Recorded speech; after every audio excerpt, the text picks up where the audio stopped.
Ready? Hit it! Hello everyone and welcome to Twice Nightly the podcast with Maria Lovelady And Michael Allen Bailey, a podcast that aims to bring everything variety out of the wings and into the limelight. So what are we waiting for? Let's raise the curtain And start the show!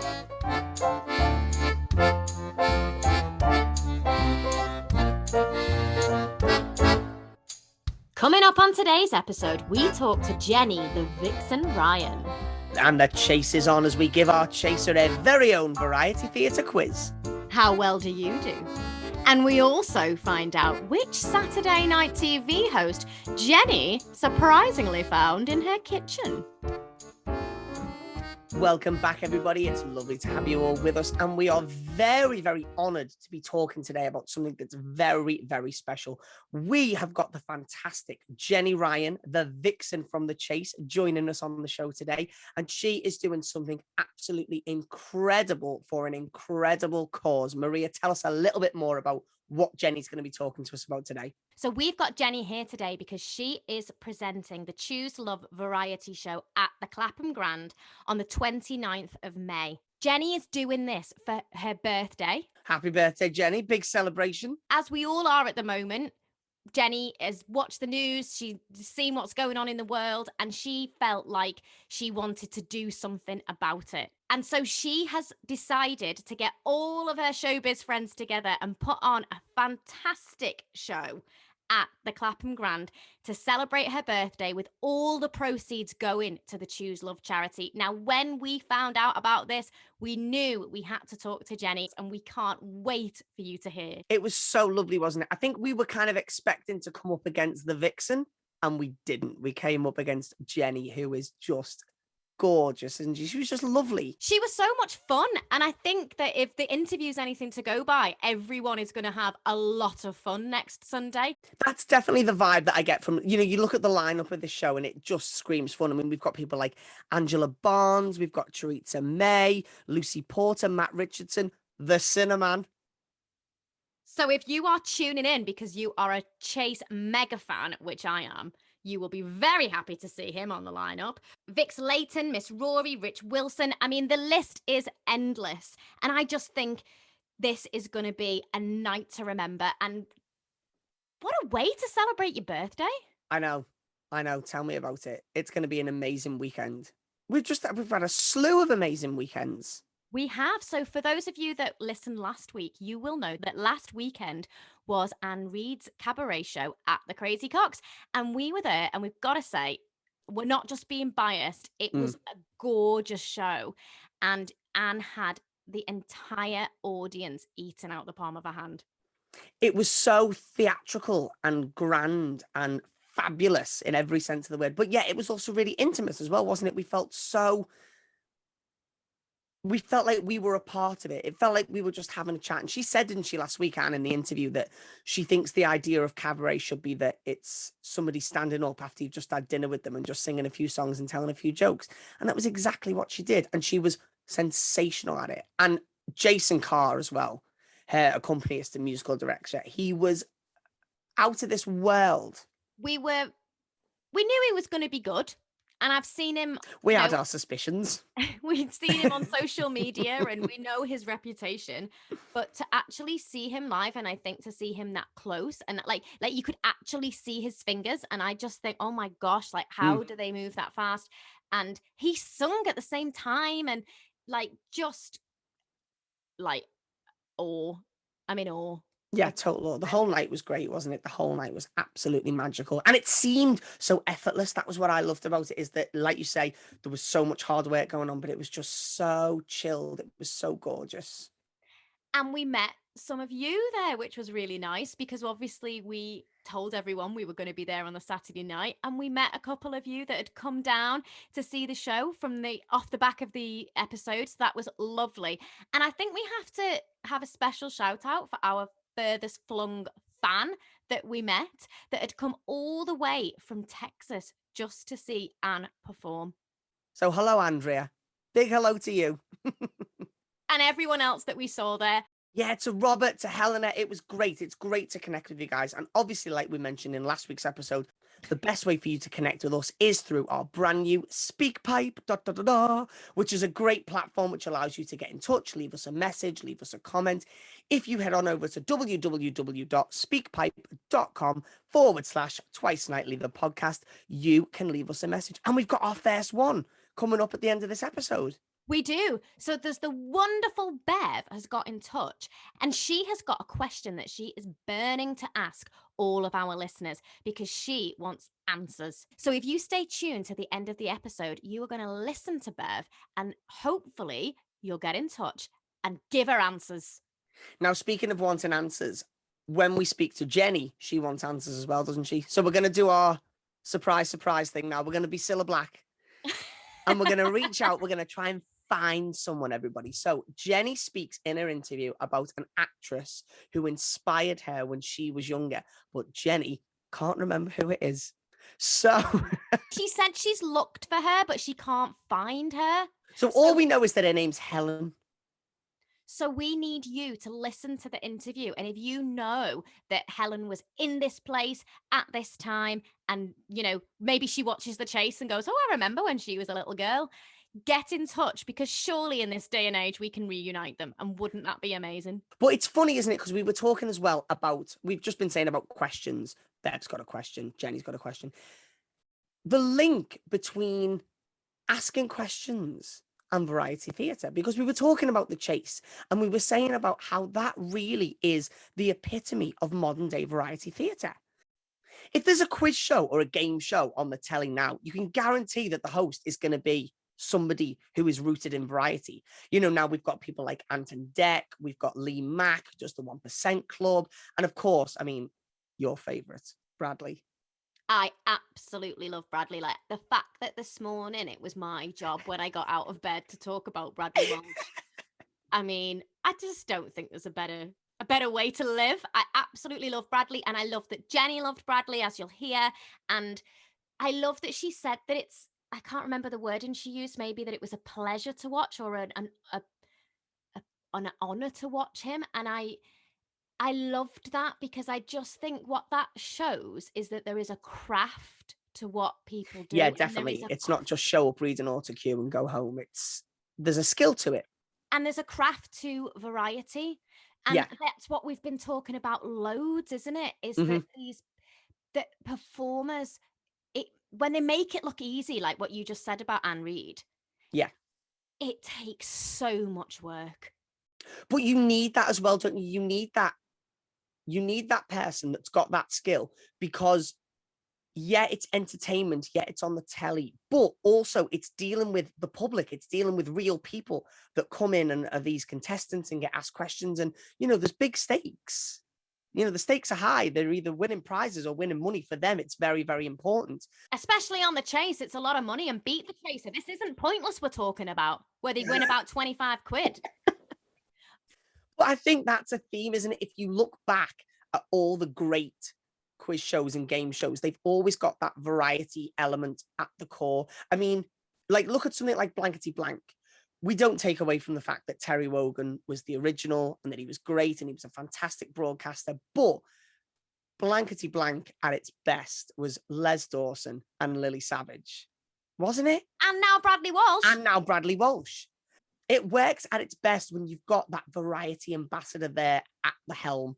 You've got the performers, you've got the entertainers, and they make it so much more than just a quiz show. Because if it wasn't for them, I mean, if you want straightforward questions and answers, like, go and resit your GCSEs, you know what I mean? Like, don't be looking on telly for it. We want to be entertained. I'd rather not. Something else that I really enjoyed talking to Jenny about was female comedians and shining a light on female comedians. Yeah. And it got me to thinking about, so I don't know, and get in touch if anyone else has heard about this, but I have recently just been looking at the Smurfette principle, right? Now, the Smurfette principle is that a lot of entertainment will put in one woman in a group of men. This gives the illusion that the world is sort of dominated by men and that there's only space for one woman. And I thought it was really interesting that Jenny brought that up, and that about comedians and about celebrating that there can be space for more than one woman. Because when Jenny came into the chase, she was the second woman. It was all men, and Anne was the only one. Yeah. And then when Jenny came into it and she was this young, sexy, clever woman, I just remember thinking, yes. Yeah.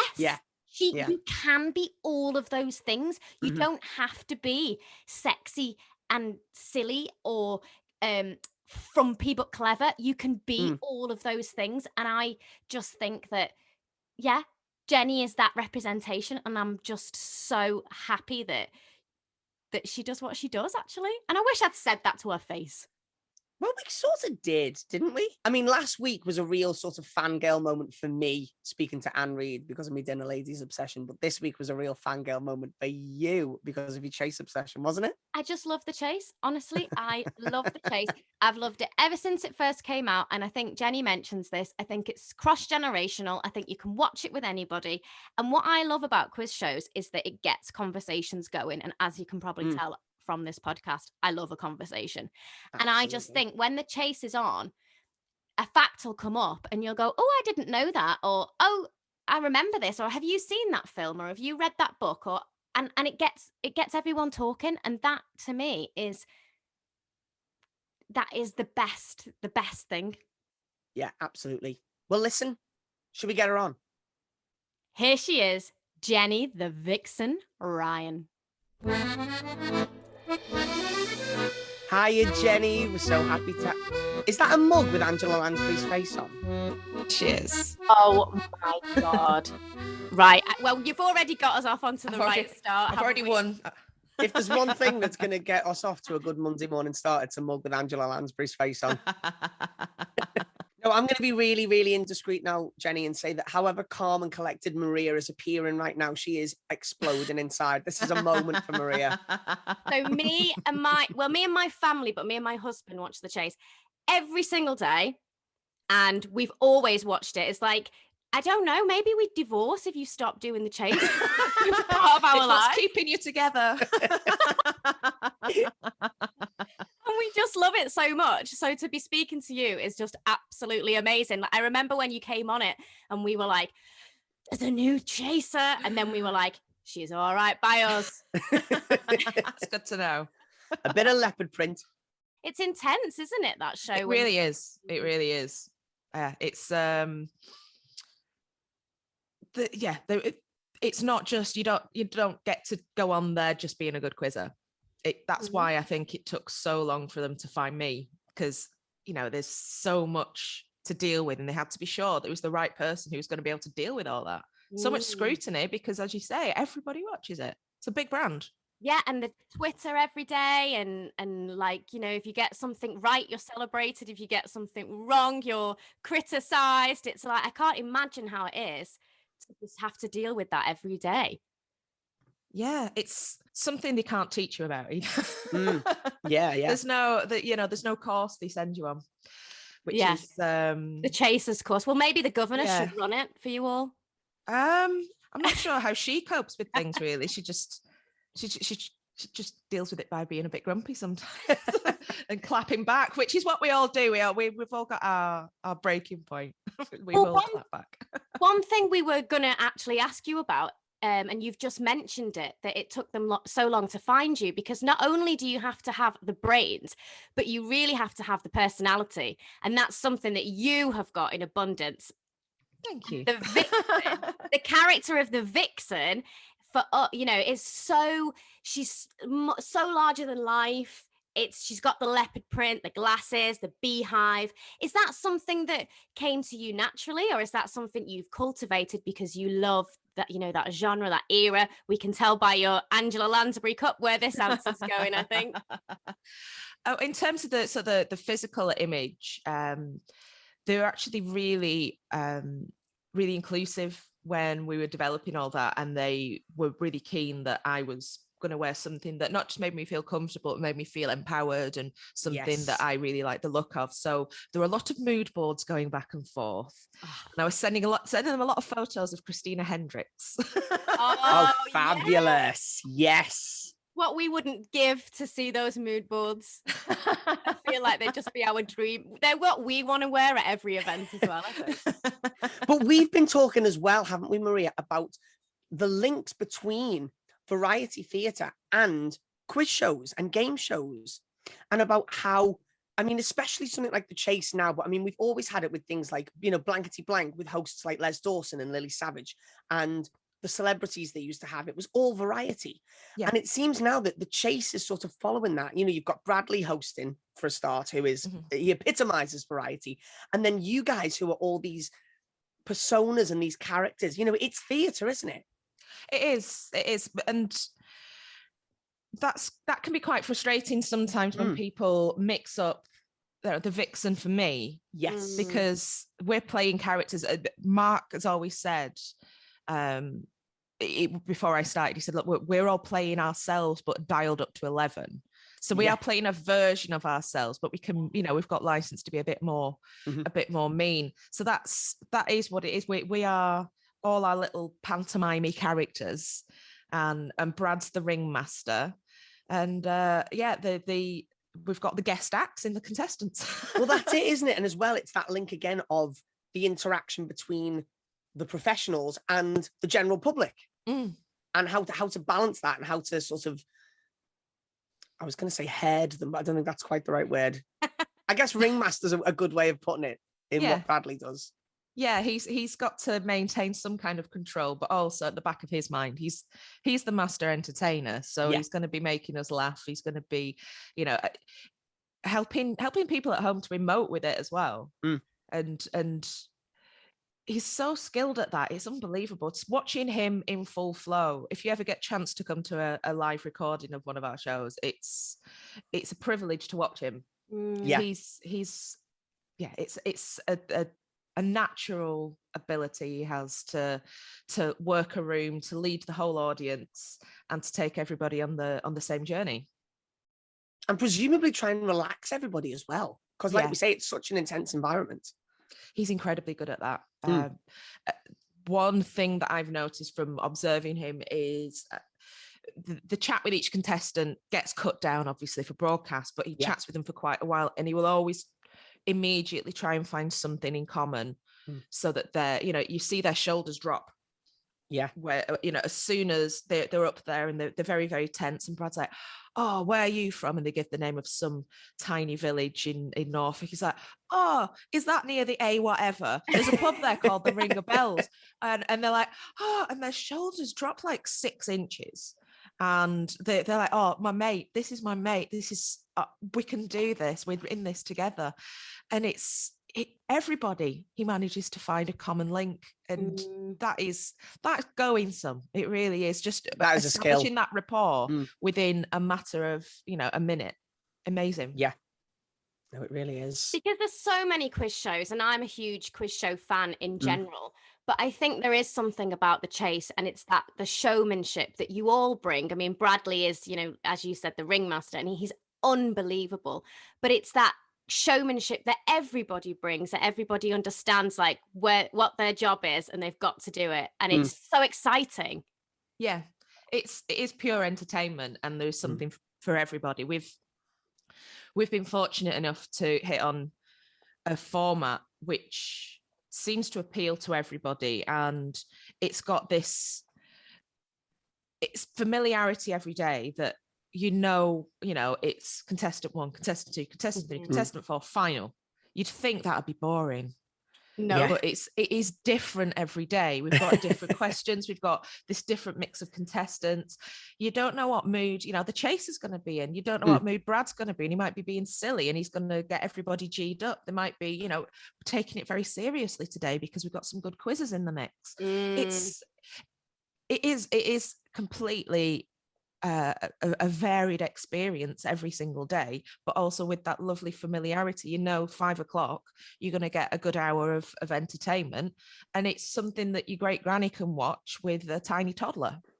Yeah, Exactly. absolutely. And now you've expanded into Beat the Chasers, which is even bigger scale. That's almost going from circus to like gladiator arena, isn't Yeah. it? Again, sort of proving the point of this link with theatre and how you've managed to sort of bottle up that magic that the theatre has and put it on the TV. How does that feel? Sort of sat in the, you're like gods. There, Well, it's funny you say like gladiatorial, because that is, I think that's how they've designed it on purpose. And I always say that we feel like we're the emperors gazing down upon the victims who are coming in, and do we pull a lever and a lion jumps out from a trapdoor? I feel like we've got that much power up there. Michael, do it in a little lion suit. The lion costume, I'll be there. I would love that one. Just scare the bejesus out of somebody. No, he'd be like the lion in the Wizard. The Cowardly Lion in the Wizard of Oz, yeah. But nobody'd be expecting it, so exactly. Yeah, it is a huge. It's not an improvement, but it's a huge increase in the energy, because there's all 6 of us there, and it's prime time, which there's a bit of a frisson around the studio, and you get the big bosses from ITV are coming down to watch because they're so excited, and it's a really special experience, and it is so intimidating for the contestants. We're lucky to be sitting up in the best seats in the house. Yeah, I don't know how they keep their cool, honestly. There's that many people. And like when you say about Bradley, like he's amazing on the chase. Like you're completely one of a kind. But when that show started, you really saw what he could do. If you weren't a fan of his work outside of the chase, he loves that, doesn't he? It's almost like the more people, the better he gets. Yeah, he loves working with the audience. So when we do the daytime show, we don't actually have an audience in. His audience are the crew, but they're all quite loud. So he can tell that there's when there's a reaction to something. So that's enough. But when there's an audience, so with the Celebrity Chase and with Beat the Chasers, he really thrives. And the pandemic episodes we did without audience and then with a reduced audience, you see they were harder for him, physically harder for him to maintain that energy, because he's that's the background he comes from. He's used to having people right there, and it is a real buzz, isn't it, to have an audience reacting immediately, and you can use that energy to ride it like a wave. That's it. For the performers, it's like a fuel, isn't it? It's a petrol. It's what keeps them going. It's what stimulates them. So what about the public's reaction to you, Jenny? Are people just terrified of you now?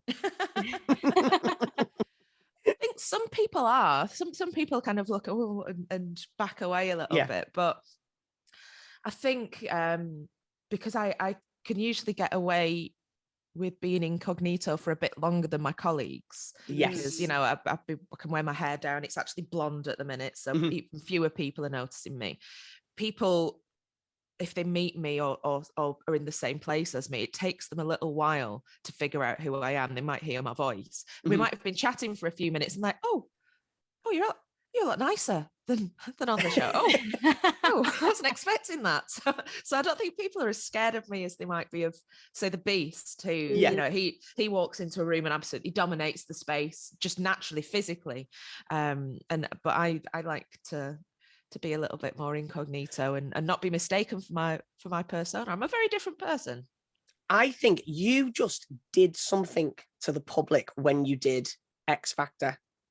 And I don't know what it was. And the only way I can describe it is say that my nan was obsessed with you when you did X Factor. Jenny, we would come on the Sunday and it had been on the Saturday before, and she'd say, "Did you see Jenny on X Factor?" Oh. And whether we'd said yes or no, she said, "Well, I've taped it." And then we'd have to watch it all again. She loved it. And one day we went and she said, "I don't like Nicole Scherzinger." And we said, "Oh, why not?" She said, "Well, she wasn't very nice to Jenny." She was obsessed with you. But I spoke to other people, and this wasn't uncommon. Like, everybody really took to you and warmed to you when you did that. What was it, do you think, about doing that show that made people kind of fall in love with you in a different way? It is such a different side of you that you get to show on shows like this. And something like singing is very personal and emotional, and you put a different side of yourself into it. So I think what people liked, and that is something that I see other people respond to on other the sort of challenge shows, I would call them. Not really a reality show, is it? But the people who take it seriously but don't take themselves seriously. So I was just enjoying the ride, but I was putting a lot of work in to make it the best performance. I would equate it to like a Bill Bailey on Strictly Come Dancing. Yes. Yeah. He was obviously enjoying himself and knew it was daft as a brush to be doing it, but worked like a demon and put in some brilliant routines. So that was sort of my work ethic as well. Yeah. And you do get emotional with it, and you do show a little bit of a peek behind the curtain at the real person, because it is a very, you have to put some of your own self into a performance like that. And if you are just singing by the book, I don't think you're going to get very far. So I think I was picking songs that were significant to me, and some of them I had to argue the toss over whether we should do, and being able to do a couple of Eurovision songs was amazing as well, because they're up until that point they've been kind of underrepresented especially on ITV. They would never have done any Eurovision stuff. And I'd been since the first audition, in fact, I've been saying I would really like to do Rise Like a Phoenix. And the music team were like, oh, well, it's not very ITV, is it? And so they wouldn't. And then this is the exclusive content here. The first week I was supposed to be doing Holding Out for a Hero. Right. And we'd rehearsed a whole routine. I had a costume made by the amazing Ben Mack. He'd made me this leopard print catsuit. And don't tell me that a leopard print catsuit wasn't used. It wasn't used. However, on the Wednesday, we were robbed. On the Wednesday night, the show was on the Saturday. The Wednesday night, I got a call from the head of the music team, and Simon Cowell himself had been in touch and said, I want Jenny to do Rise Like a Phoenix. Wow. And apparently he was a bit annoyed that word hadn't got to him sooner that was one of my options, because apparently when he was pitching the new series of X Factor, he would always use a clip of that performance from Eurovision to show, this is what I want. This is the aesthetic I want. This is, these are the angles we want. We want this drama.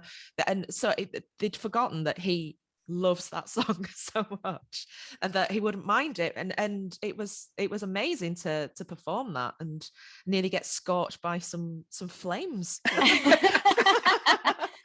So I didn't envy everybody else having to run around making me a new costume and new set, and then I had to learn the song properly in 2 days. Well, thinking about this leopard print catsuit, because I'm quite trying to think where else you could wear it, and an amazing place. The best place that you could wear a leopard print catsuit would be the Clapham Grand. So why don't we talk about what you're doing at the Clapham Grand for your birthday?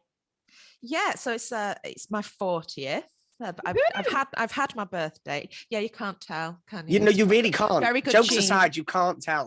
Very good jeans and good moisturizers. Never mind the jeans, Jenny. We want the leopard print catsuit. I was thinking of throwing a really huge birthday bash and spending a lot of money on it. And as I was thinking of this, out the corner of your eye, you're seeing the news, and all the people who've been displaced in Ukraine, and it does make you put things into perspective. And I thought, well, what can I do that will, it'll bring some joy, and it's a celebration, but also we're going to raise some money and hopefully help some of these poor displaced people from the conflict in Ukraine. So we paired up with the Clapham Grand, incredible venue, and the charity Choose Love, who exclusively help refugees around the world in all sorts of situations, with just giving them practical stuff. You can go and buy a kit for a baby or a school, or you can just buy the shop, and everybody's, you know, kitted out with everything they need. I think it's a magnificent cause.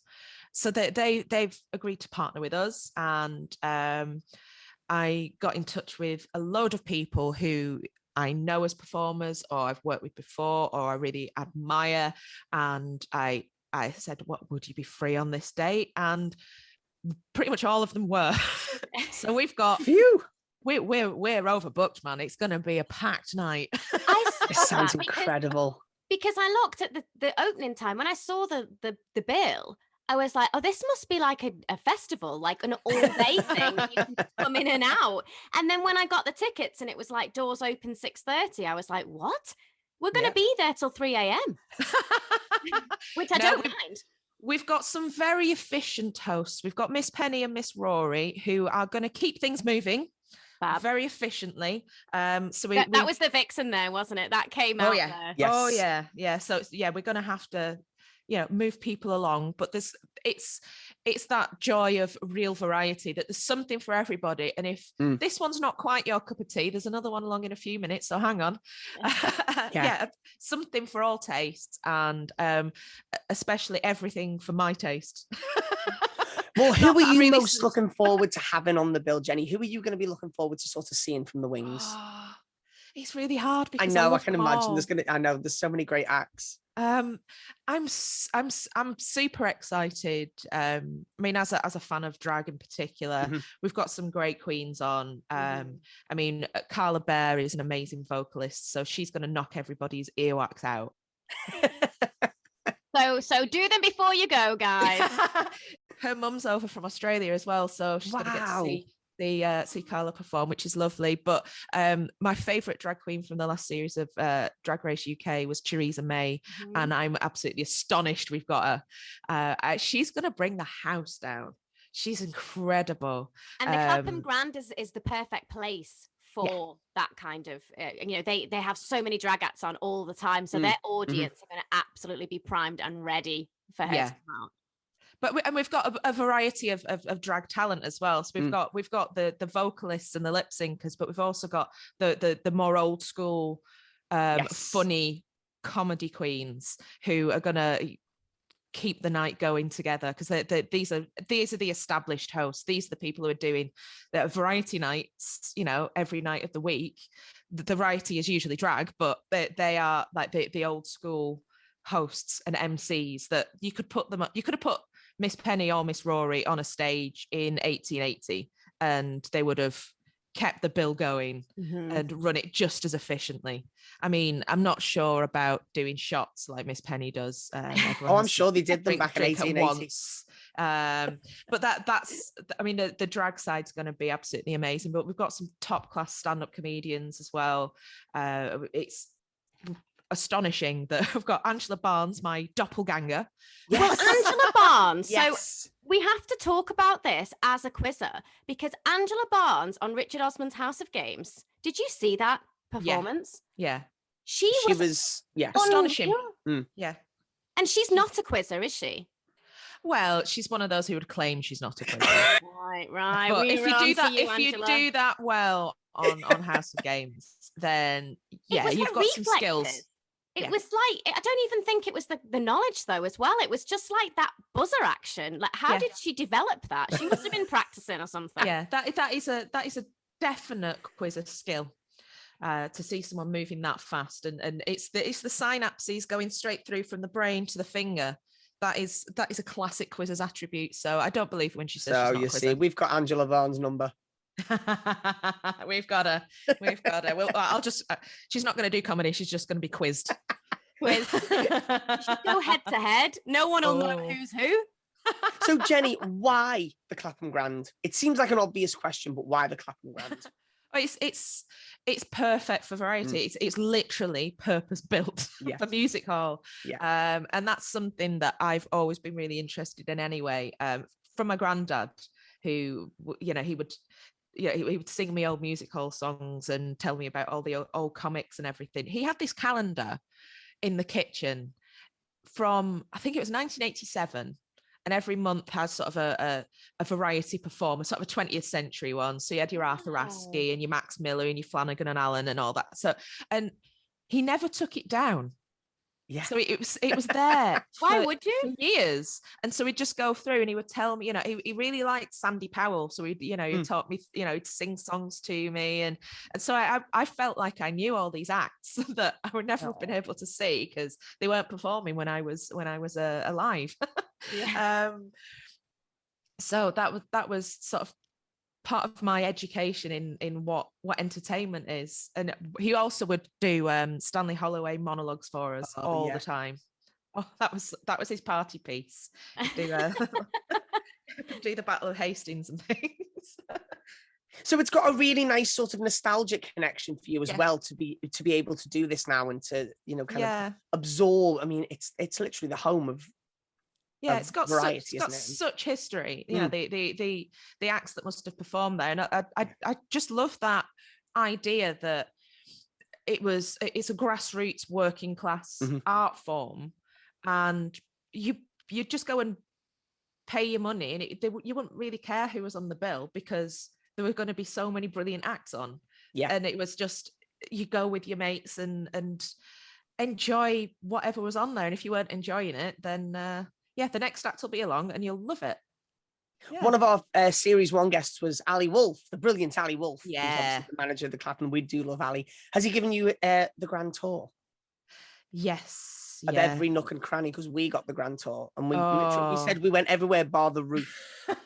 And he did try and take us up the roof. I'm hoping that I'll get to see the roof when we're doing the walk round on Sunday. So I think we've talked about quite a lot of variety performers. You've just mentioned a few there. Are there any others for you that really stick out for you as personal heroes? I always the women who were involved, because as ever, especially, I mean, even today in comedy, women are having to work 10 times as hard really to get the recognition, which is why I'm glad I've got quite a few female comics on the bill, and I've got that representation of all my sisters. So people like Gracie Fields, because she's from Rochdale, up my neck of the woods, and Joyce Grenfell, one of the funniest women there's ever been. Her timing is amazing. So she's overlooked in favor of people like Stanley Holloway. They've got their signature pieces, and I think we're due to give her a little bit more attention and love. There was so much heart as well, wasn't there, to what she did? Like her monologues were quite emotional at times, as well as being really funny. She was brilliant. Yeah, absolutely brilliant. We've talked about that quite a bit, haven't we? How when you look back on history, there are so many famous women who were like breaking box office records that were absolutely adored. They were featured in probably, calendars like your granddad's and on the cigarette cards and things. Yeah. And yet history tends to remember the men rather than the women. And then a new female writer or comedian will come along and they will be celebrated as though they're the first. And it's lovely that they're celebrated, but it's kind of like there's only spotlight for one at a time. Yeah. And when we look back and we go, no, but Mary Lloyd comes up all the time for us, but there were others. There were so many other people doing their thing. Yeah, I think you're right, and I feel like I've read something about some stuff about Victoria Wood and people when she came through, because she's variety, definitely. I would say, she's got that at heart, and the spotlight was on her, but they were that she's trailblazed, and she's like, well, no. Look at all these women who've been before, these women who are, doing comedy songs and monologues and sketches and writing all this stuff and producing it. And how have you forgotten them? Yeah. we're standing on the shoulders of giants, but they're forgetting who the giants are. And I think that seems to be a gender thing, really. And it's we need to find a way to sort that out. You've just presented us with the most glorious soundbite, Jenny. That was just so lovely. Remember the giants. Yeah. Love that. Absolutely love that. So what about theatres then? What are some of your favourite theatres? I grew up with it's a new purpose-built theatre. It's the Octagon in Bolton, and that's I went there a lot because my nana and granddad had this big old house. It was crumbling, and as various of their children moved out, they would get lodgers in. So it was on the digs list for the Bolton Octagon. So we would have lots of actors come and stay with us for the season, and it was the same. My nana's friend up the road, like 8 doors up, also did the same. And so we would have, so that some of the actors would be between the houses, and we'd get free tickets for things. There was one morning that I got up. I'd been staying over because my mum was working, and I got up and Matthew Kelly was in our kitchen making breakfast. It was really, really How difficult weird. was it? How difficult was it to not say, tonight, Matthew, I'm going to be, or this morning, Matthew? Yeah, it was pretty astounding, but it meant that, you know, I was always around these creative people, and I always got to see the shows as well. So we were there, you know, sitting on the stage to watch the Comedy of Errors, and got to see all sorts of wonderful things as a kid. So it always instilled me with that sort of joy of performance, and be able to see the peek behind the curtain as well. So I have both sides of it. Oh, these are the people, but these are a different person when they're on stage. That's magnificent. How do they do that?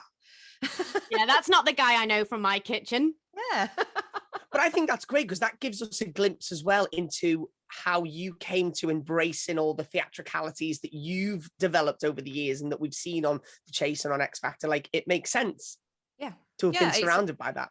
It's part of the psychological makeup. We're psychoanalyzing me, but it was a privilege actually to see all that sort of stuff, and to, you know, to be able to talk to the actors. They loved talking to some, like, a little kid about, you know, Shakespeare and how they trained and how it feels to be on stage, and it's such an interesting perspective as, you know, an 8-year-old asking you a million questions about theatre. And then remembering it all. Yeah. Because your memory must be insane. So I bet they said things and the next day you remembered them, and they're like, yeah, they were all fascinated by me. I was a very strange little kid. Was there one thing that any of them said that really stuck with you? I remember there was this lovely lady, and she was called Helen, and I've tried to look her up and I can't find it. She was called Helen. I can't even remember what stage name. I've written it down somewhere. You can't remember something, Jenny? I have slept since then. It's you know, it's not the capital of Botswana, is it? What is the capital of Botswana? Gaborone. There you go. You could have said anything and we would have just nodded. We'd have been like, yeah. She was so lovely, and she was very gentle with me, and basically was telling me I could do whatever I wanted to do, and how she'd found something that she really enjoyed, but it was okay if I was a quiet person, because I was quite a quiet, shy child. You know, quite introverted and into my books, and she was the same off stage, and then I saw her on stage and she was completely different. So she sort of taught me that you can have different modes. You can be, you are not one or the other, introvert or extrovert. You can have a switch and be the right person at the right time, but save your energy for when it needs to be used. And that's something that I've rediscovered as an adult, that you can certain people need to re-up their energy much more frequently than others. I know people who are always like projecting, you know, they're broadcasting permanently, and I think that must be exhausting. Yeah.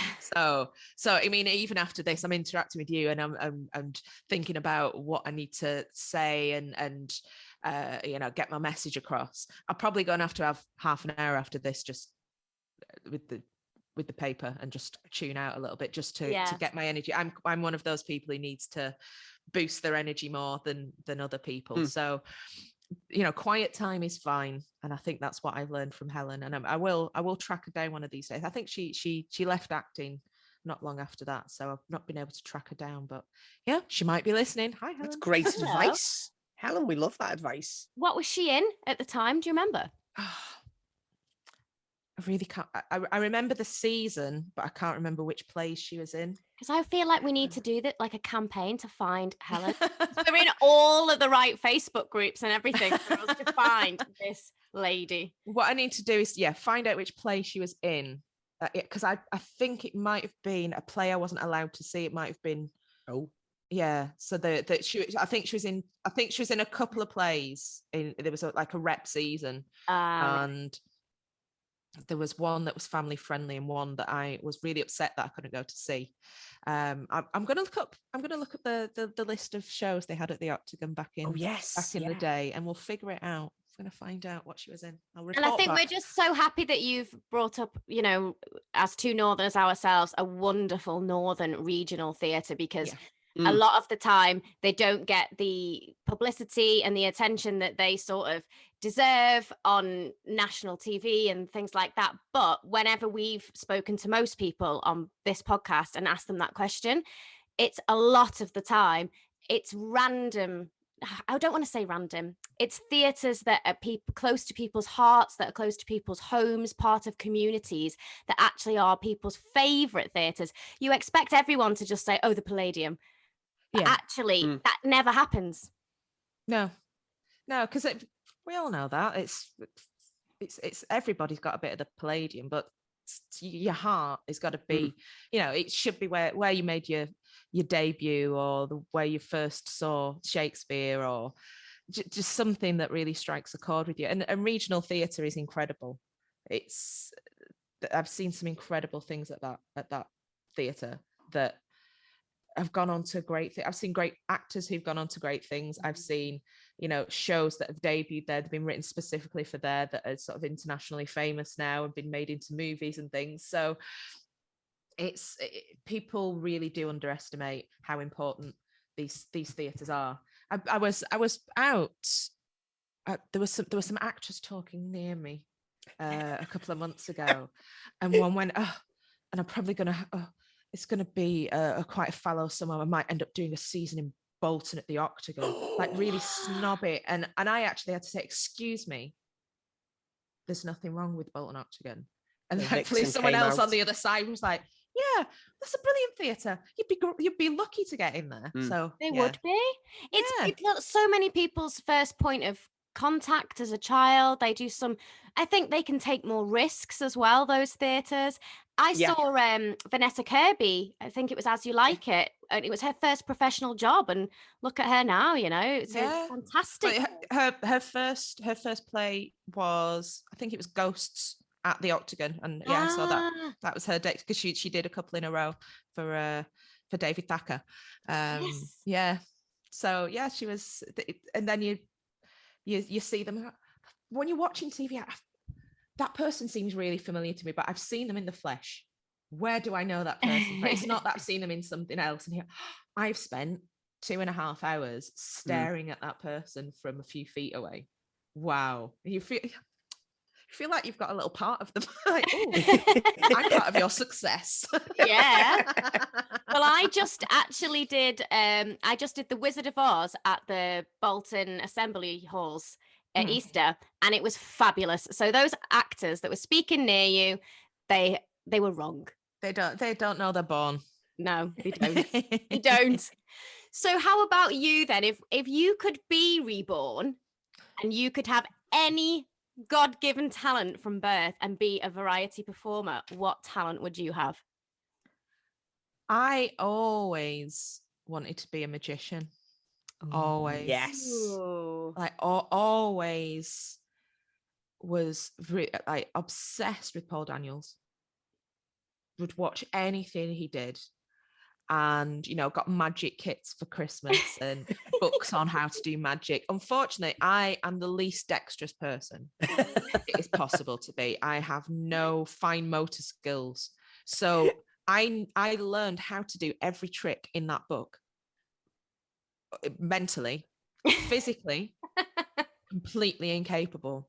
And I always found it really, really frustrating because I knew that, I could do the patter and I could distract people and I knew exactly how all the illusions worked and I thought it'd be magnificent, but I lacked the actual physical skill to do it. So if I could be reborn, I would like some, physical dexterity and be able to do magic. You could have done a Tommy Cooper, Jenny. Tommy Cooper could do the tricks. He just chose to be a bit clumsy sometimes. No. I mean, it's like the Tommy Cooper's it's like Les Dawson. He was a good piano player. Yes, you couldn't do what he did without being pretty good in the first place. Yes. Yeah. So what was it about Paul Daniels then? Was it just because he was the magician of our era, really, wasn't he? Or was it something about him? Well, it was because he was the magician of the era. And honestly, for me, it was Debbie McGee. Right. She was like the most beautiful woman I'd ever seen in my life. Absolutely. She was like the pinnacle of femininity. She still is. And yeah. Incredible. Oh, makes you sick, doesn't it? I still watch those her on Strictly with Giovanni doing all her routines. She's unbelievable. Oh, she's so flexible and it is sickening. So, but I used to love watching glamorous Debbie helping out Paul Daniels, who would do you would do really. There was one with an Iron Maiden, a trick that he did one Saturday night, and it was the most terrifying thing I'd ever seen in my life. But I wanted to watch it again and again. If we'd had a VHS recorder at that point, I would have taped it and watched it to absolute pieces. So I'm going to see if I can track that down on YouTube. Actually, it'll be there. Yeah, it was like a cliffhanger kind of thing. It was one of those. Oh, the trick's gone wrong, and Paul is caught inside the Iron Maiden, and he's going to get squished to death. Obviously, it wasn't going to happen because it was pre-recorded. But that's interesting, isn't it? Because you just said that about not having the VHS, and I think like that almost brings a theatrical element to it that you can only watch it once. Yeah. Like when we were watching those things as kids, you really sort of could only watch them once, which is the exact same experience of being at the theatre. Now you can sort of have your eye half on something else because you can catch up, it'll be on YouTube forever. And that was Saturday night for us, wasn't it? Growing up, all those shows were proper variety shows. And if you miss like Stars in Their Eyes, like you say, you missed the person being Neil Diamond, you were out the loop then. You missed it. You had to be there. Yeah, we have lost a bit of that sort of water cooler or whatever the school equivalent is, playground chat element of TV with streaming and YouTube and everyone being able to record everything all the time. But that I think that gives even more sharp focus to live theatre and to live performance, because you can sit back and think, we're the only ones in the world who are enjoying this and can ever enjoy it like this. Yeah. Even if it's being live streamed across the world, it doesn't compare to sitting in that audience or standing in the audience dancing away, which hopefully will be the case at the end of my show and everyone's absolutely pumped up. It will be. Oh, no doubt. Run down the front. Absolutely no doubt. Are you going to perform? I am, yes. Yeah. Woohoo! A couple of numbers, just working on that. We've got a house band. We've got Dave Cribb and his lovely house band. They're working on some band parts at the minute for a few songs I want to do. That would be lovely. What are you wearing? Are we allowed to know? I don't know. So Vix Layton, who is co-producing this with me, insists that I need at least 3 costume changes. Of course. Like, I'm not sure when I'm going to have time to go and get all those outfits, but we'll see.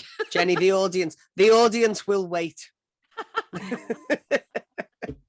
It's going to be incredible, and we can't wait, because there is a serious lack of this kind of show on. And when we saw it, we were like, we have to be there. We've got to participate in this and support it, so that hopefully there's more of it, and it proves that it is popular and it can be done. Yeah, well, I think it's kind of a trial run, really. We'll see how this works and how all the acts gel together and everything, because Ali was so excited with the idea that I think maybe this could be a quarterly thing. Maybe we'll see how we get on. Because the number of acts that I approached, there were a lot of people who agreed right away, but a lot of people are like, I would, but I can't make that date, but put me down for the next one. So we've got options for the future. Oh, this sounds great. And for such a great cause as well, to take it back to the reason. I mean, it's such a great cause that you're doing it for, and it's so commendable. And I'm hoping people are going to come along, throw money in the bucket, buy merch. We've got the lovely Choose Love t-shirts and Vixen t-shirts. You've got Vixen t-shirts? Yeah. Well, you've got a sale already there, Jenny. I was going to rave about, because the Choose Love merchandise, and I was going to bring this up at the beginning, is incredible. And I think that's something as a charity they've really done well tapping into. I remember, I'm sure it was at the Jungle show on the West End a few years ago. They had a pop-up shop and you could buy all of their things there. And it's amazing. But then you just mentioned the Vixen t-shirt. So now, I mean, I can have two, can't I? Yeah, absolutely. And still the money made is going to Choose Love. So whichever you choose, you just have one of each. Choose tote bag. Exactly. It's all going to be there. Fabulous. Well, we have got a little quiz that we've put together for you. I hope you don't mind participating in this quiz. Okay, sure. We're not like, honestly, I'm so nervous. It's very early on a Monday morning, Jenny. We do appreciate that. And we're not Bradley Walsh level of delivery either. I just sort of read them out beforehand, and I was like, how does he do it? And how does he do it so fast? Yeah, it's incredible. Yeah, it's people underestimate how much of a skill that is. And I think you see a lot of people who get a job as a quiz show host and they're, it'll be absolutely, they don't realize how much of a struggle it is. Yeah, you've got to get everything clear as a bell, fast, and have the reaction to move on to the next question. And he's not switched off as well, is he? Like, he's sort of playing along as well with the contestants, isn't he? Yeah. So it's not even like he just reads the questions and then switches back on in a minute. When you see his reaction, when especially it's fun during the final chase when he asks what he thinks is a really hard question, and I get it right, and he goes, "Oh yes," and he almost steps off the stage. Like, "Oh, correct." I know, but he takes like a little bit of a second, and I think that could be all the difference for you at the end. Come on, Bradley. Absolutely. Yeah. Well, at least I got it right. Exactly. Okay, so what year at the Royal Variety did the Beatles ask the people in the cheaper seats to clap their hands and the rest rattle their jewellery? Was it 1963, 1965 or 1967? Well, 63 is like sort of their big breakthrough year, so I don't think it was that early. I'll go for 65. It was 63. Really? Wow. Oh, good on them. I know. I thought exactly the same thing when I read it. I was like, wow, they were really ballsy. Really bold, yeah. Early on to do that. Yeah, fair play. Question number 2. Which Garland daughter is older?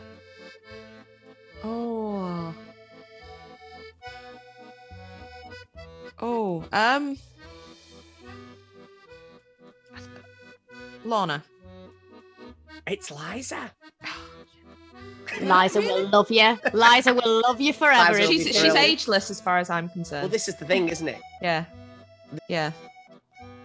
In her most popular number, the boy Mary Lloyd loved was where? Underneath the arches, in the gallery, or in a bed?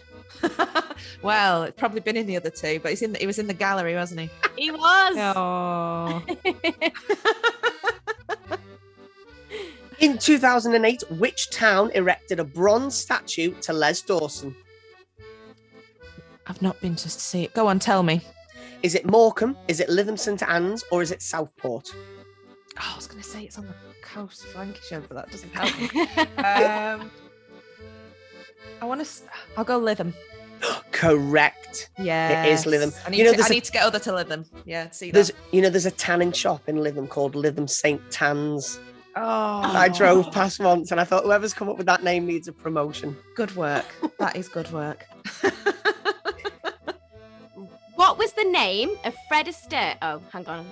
I've gone wrong. There you go, Bradley. Right. Fabulous. Starting as a brother and sister act in vaudeville, what was the name of Fred Astaire's sister? Oh. Was it Adele, Amy, or Jenny? Adele. It was. Yeah, I had a feeling that I've heard that before, but it would have taken me forever to dredge it without the options. So, yeah, good options there. What was the name of Dick Emery's glamorous blonde bombshell character whose catchphrase was, "Oh, you are awful, but I like you"? Would you like the options? I do know this. Yes, options, please. Was it Mandy, Margot, or Melinda? It's Mandy. Correct. It was Mandy. Oh. What was the name of Nicole Kidman's sparkling diamond character in Moulin Rouge? I do know that. Oh. Satine. Of course. No there options needed. No options needed there. I was still annoyed that I didn't get Mandy, so. I needed options. It would have come to you eventually. It would have done. During the 2011 series of Britain's Got Talent, the judging panel was revamped and consisted of Michael McIntyre, Amanda Holden, and which US TV star? Was that the year that the Hoff did it? Yes, it was. Yeah. It was David Hasselhoff. What a year. What a time to be alive. What a time to be alive. You can get him on then in the next quarterly variety show. Well, we can do, yeah. We can all jump in his car.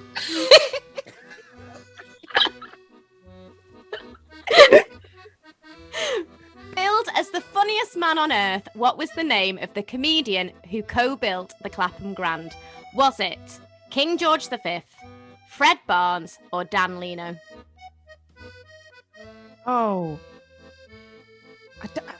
I feel like I would have remembered if it was Dan Leno.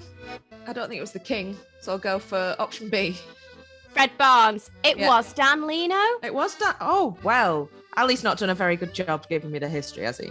Well, when you go and you go to the tour, and anyone that's listening that comes to the variety show, there's a stone in the foyer that he lay with all of them that co-built it, so you'll be able to see that and put your hand on it now.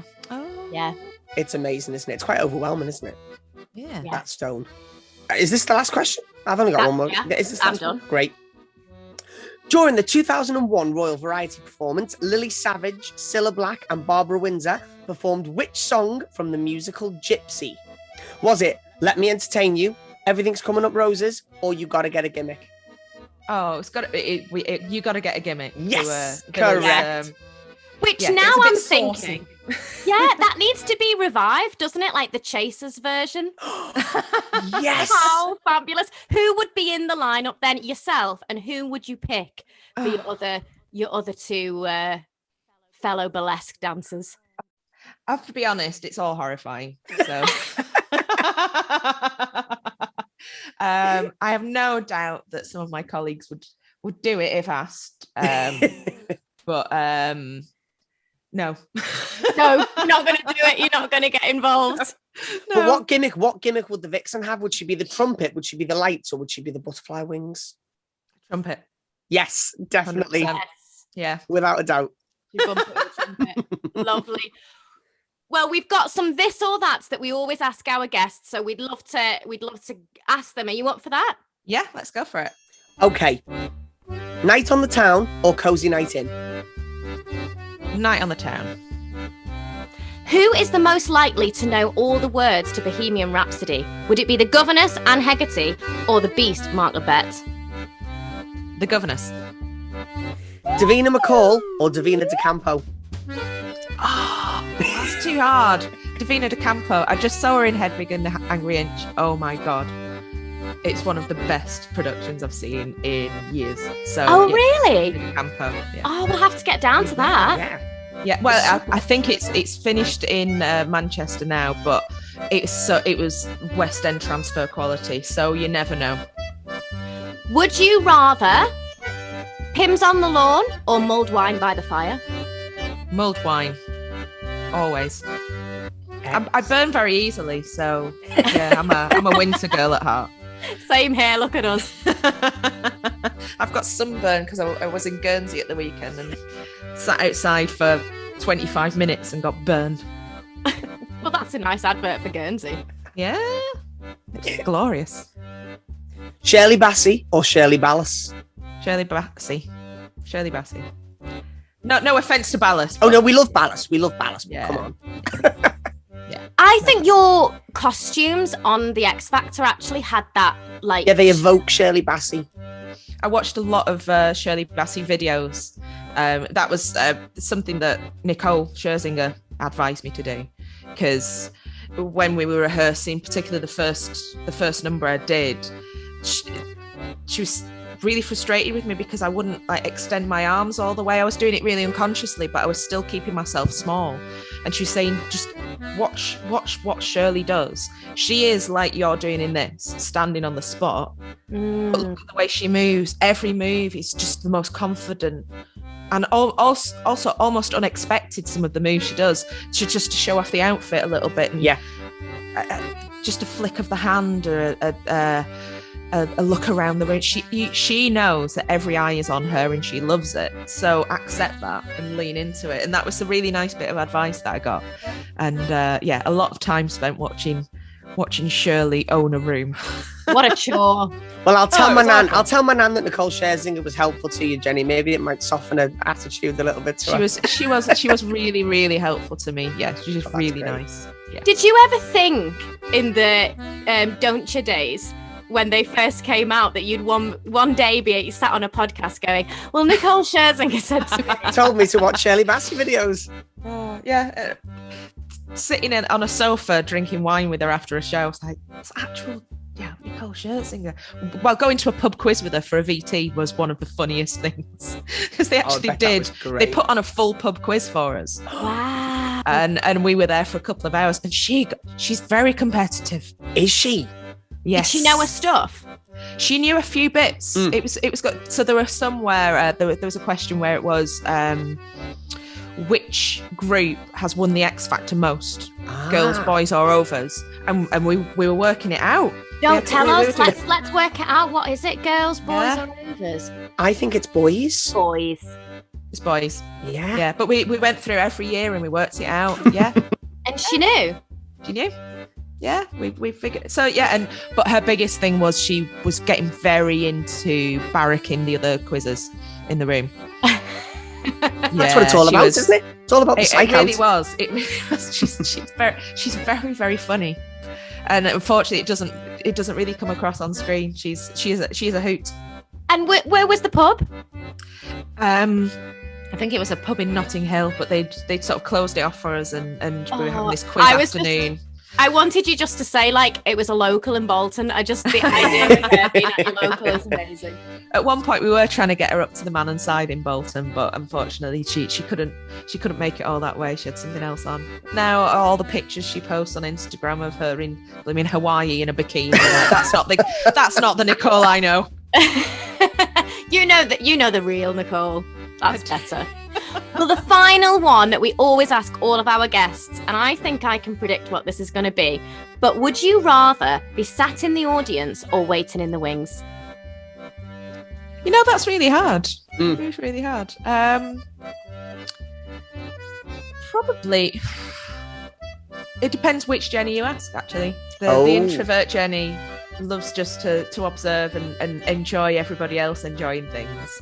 But there is a special thrill about going on stage. So, I don't know, flip a coin. See what mood I'm in. Well, we can't wait to see you next weekend. It's going to just be amazing. I hope that the leopard cat suit makes an appearance. That's what it will be some animal print, don't worry. Oh, fabulous, fabulous. We just can't wait to see it. It sounds amazing, and thank you for all you're doing for Choose Love, for the variety world, and for yourself, for your birthday. Yay! Yes, happy birthday. It's very self-indulgent, isn't it? But if you can't be self-indulgent on your birthday, when can you be? I suppose. This is the time I'll accept to do it. This is the time to do it. Thank you. Oh, thank you so much. Thank you so much. Honestly, it means the world. It really does. Very welcome. It's been an absolute pleasure. It's been a joy. Don't be fooled by Lansbury's face. I'm just Jenny from the Chase. How long have you been sitting on that? It just occurred to me. Well, we hope that you really enjoyed listening to that. And if you can get down to the Clapham Grand on the 29th of May, be there. We are going to be there and we cannot wait to watch. All the links to buy tickets and everything are going to be in our show notes and linked on all of our social media. We're on Twitter, we're on Instagram, we're even on TikTok now, guys, and Facebook. You can also find out all the information from Choose Love website and from the Clapham Grand. It's going to be a night to remember, that is definitely for sure. Right, shall we have a little listen? We said at the very beginning of the episode, we were going to give you a burning question from one of our fantastic listeners, Bev. So let's have a listen to that now. Let's see what Bev wants to know. Hello, I'm Bev and I live in Brighton and I'm a huge fan of all things theatre. When I was growing up in the 1970s, there was a programme on TV called The Seaside Special. It was filmed in a big top tent that travelled to different seaside towns each week. It went to places like Blackpool, Scarborough, Weymouth and Eastbourne, and they even filmed 2 shows in France. It was hosted by the DJs of the day. It had a musical act, a comedy act and a dance group called New Edition. I don't remember magicians, but I suppose there were some. Typical acts were the Wurzels, Shiwaddy Waddy, Sasha Distel and Peterson Lee. They even attracted big names like Andy Williams, Cliff Richards and the wonderful Ronnie Corbett. It ran from 1975 to 1979. It was revived in the 1980s, but ratings were low, so it was cancelled. It was a sort of show you could watch with all ages, a mini version of the Royal Variety Show. Does anyone else remember it? Bye. I have never heard of that show, but I think it's a crime that I've never heard of that show. It sounds fantastic. It does. Did anyone else go? Did anyone else watch it? Get in touch and let's start that conversation because we'd love to know. I mean, if she said that it was cancelled because of bad ratings, if a TV show that features Ronnie Corbett, Cliff Richard and Shiwaddy Waddy has bad ratings, what's going to get good ratings? Actually thinking about what could get good ratings. The Chase? The Chase. It always comes back to The Chase. Thanks everyone for tuning in. We hope that you enjoyed this episode and that it's inspired you to pick up your phones and buy tickets to the Choose Love Variety Show on the 29th. Do it. On the 29th of May at the Clapham Grand. If you can't make it and you have the means, then please think about donating a little bit of money to the Choose Love charity. All links are in our bio.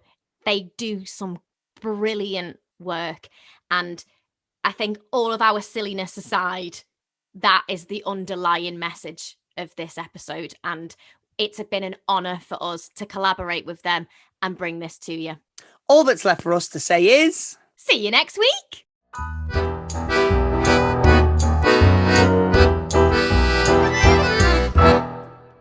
My Clapham gland is flaring up again.